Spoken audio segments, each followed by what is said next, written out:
واقعا در حقیقت زیبا یک گوشه وطن سفید داره و برابر دیدن سفیدی ها دل آدم گشوده می شود.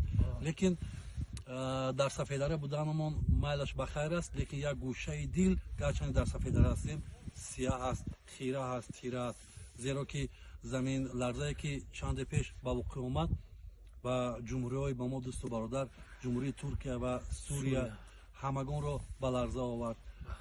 از این خاطر ببینید چقدر حادثه های بسیار دهشتبار. از این خاطر پروردگار مشکل همون رو آسان کند. بله. گذشته‌اش کدام گذشت خداوند رحمت کند. بله. زنده ها را سلامتی تیاد. صبر جمیل. بله. و نگفتن آمد که در قطار تمام دولت‌های روی دنیا من جمله تاجیکستان شریف ما و شما کمک کرد. خوراک‌ها و پوشاک‌ها و چندین متخصصان را با جمهوری ترکیه و سوریه روان کرد. بهترین کار. سلامت باشید. ما با شما پروردگار همه ما و شما را از بلاهای زمینی